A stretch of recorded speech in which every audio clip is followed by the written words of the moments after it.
Yes, people, welcome back to the channel. Welcome back to the Oniaya. Yeah, it might be a little different because we're out here in a garage slash office. But we had to make sure we found a space somewhere in the house to bring you some exciting news. As we know, the market is closing in a day. So it's on Monday, so in a few days. So it's heating up, and this we're getting to the edgy part of the window, and a lot of big moves are happening. A lot of things are happening. So just stay along as quickly as you can so I can bring you this great news going forward. So here we have Lemons and Martinez being linked to Manchester United. United aren't messing around in the goalkeeper situation. I think clearly we can see they're pushing out Onana because one, he started against a lower tier team. The manager is saying that, oh yeah, he's a part of the squad, but you can clearly see them telling him, listen, we're probably going to bring in another number one. We're not comfortable with you, so we need you to go. But they won't tell him that because he might just stay and just run out the contract. But them kind of forcing him out in a World Cup year benefits them because Onana want to play football in order to go to the World Cup. Now, Lemons, apparently Antwerp doesn't really want to give Manchester United the player that easily, and they are waiting for other suitors to come in to make a bid to lift the price because they realize it's not only Manchester United want a young goalkeeper as a prospect. So they're hoping, okay, fine. Just like what RB Leipzig was hoping with Sesko, but it turned around that they actually ended up getting less for what they wanted for Sesko because there was a gentleman's agreement, and I think Christopher Vivell had something to do with that. And also, just the mere fact that United is in a position now where if they get rid of Onana, they bring in, say, a Lemons, right? And it doesn't really excite me as much. I think people are hoping for a kid who's never really played any high level football of that sort to come in and be a world beater. Let's not forget, David De Gea came in and struggled in a Premier League winning team.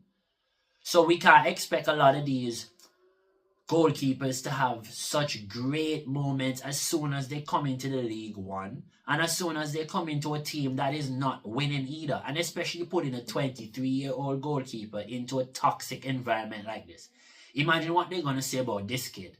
They were saying crazy things about a player like David De Gea who has won it all in his career.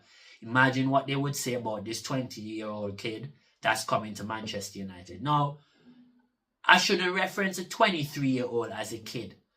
Before, a 23-year-old footballer used to be a kid. But now, a 23-year-old footballer, really and truly, if you're not on the pathway to professionalism by the time you're 23 in this world right now, you're going to be putting yourself in a situation where you're probably going to play at, maybe you can still play pro, but the highest levels, these are the incredible stories, the Jamie Vardy's, etc.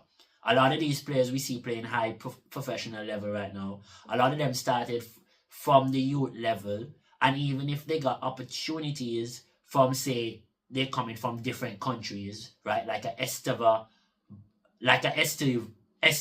at Chelsea, or not so young player coming from somewhere else outside of England or Europe, the opportunities for them to get there, they still have to work really hard. And even when they get to Europe, that's why you see them have a big acclimatizing kind of stage in the league. Now, certain players come in and just smash it.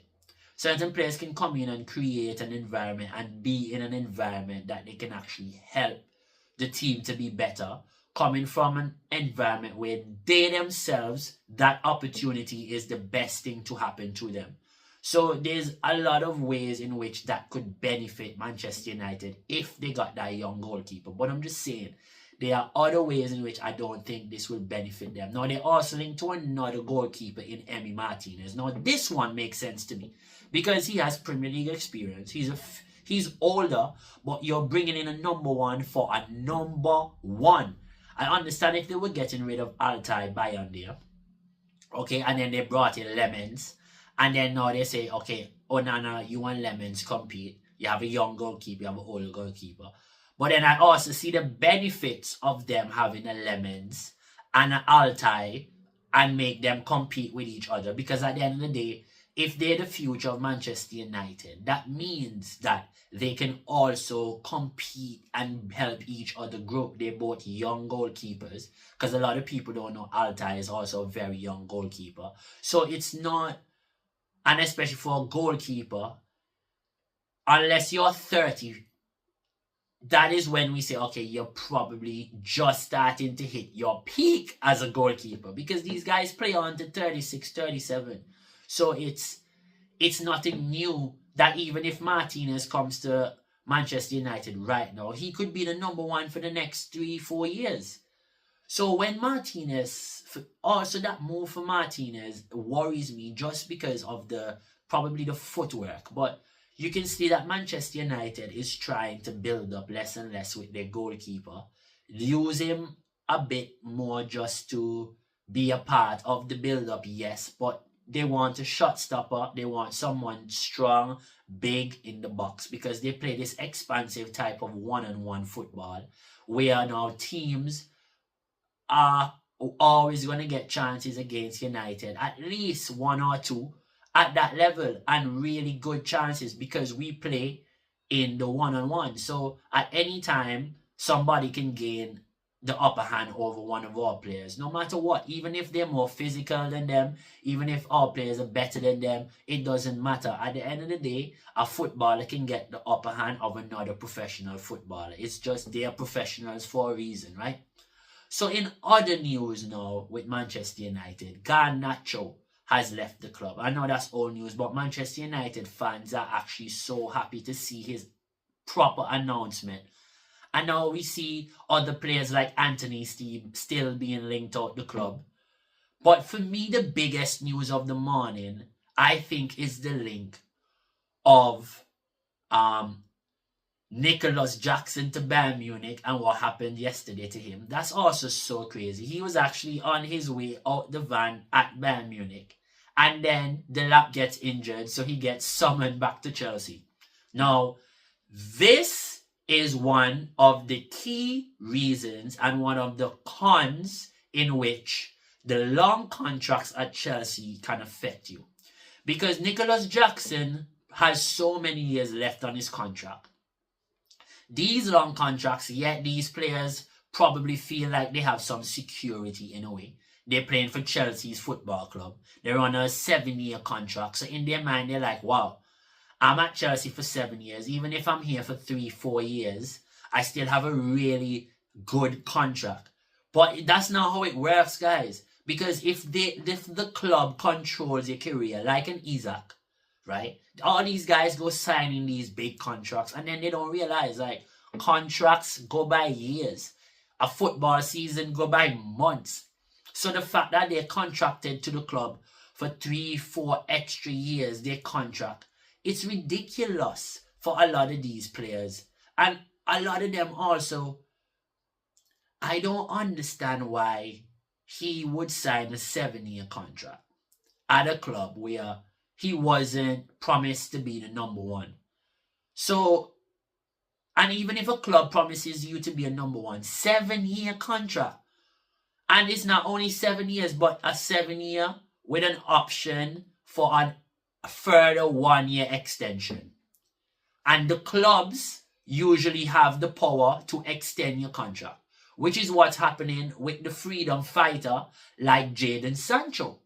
So Jadon Sancho, basically Manchester United has told him, listen to me, if you don't leave here right now, we will make you play for the under-21s and keep you and extend your contract for a year. Because what he wants to do is run down his contract, become a free agent, and then it would allow him and his agent to get the agent fees, the bonuses, all that will go to Sancho and his agent, right? But United is like, if you believe that that's going to happen and we can't make any money, we will pay you and we will put you in our academy, and then we will allow you to leave when we tell you, because we will further use that extension on your contract.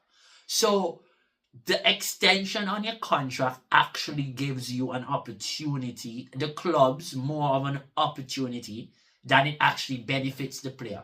The only way I can see it benefiting the player is if the club really wants you out. You're at the ending of your career, right? And the clubs usually only are the ones that have the option to to what was the word I'm looking for? To activate that clause. So the clubs are the only one that can activate that clause. So those are just the small pros and cons we need to be aware of when we are signing these big contracts, because it can harm you in a certain way. Now, in other news, there is also a big move that's going to happen. Kobbie Mainoo ain't going anywhere. For me, that is big news for Manchester United. I don't really think people understood the magnitude in which, if this kid left the club, what would have happened for Manchester United. I don't think people realize that him leaving Manchester United would have caused such a massive uproar in the fan base, in the media, in England. So many things that have happened, because not only would Amorim be blamed, Tuchel would be blamed. It's so many headlines was falling over if Kobbie Mainoo was to leave Manchester United. And especially if Manchester United didn't win that game yesterday on the Ruben Amorim, what people would have been saying, what the media would have been saying, especially with the situation with Mainoo asking to leave and him not really getting no game time. And if we realize he got game time, he came on at halftime. He not only worked off Ugarte to now get game time, but his agent played a massive, massive part in that by saying to him, listen to me, if we don't do this right now, you're probably not going to get any game time. So we have to threaten the club, one, for you to get a better contract, because Manchester United can't be delusional. You can't afford to lose a Garnacho. There are a lot of talented wingers in the world.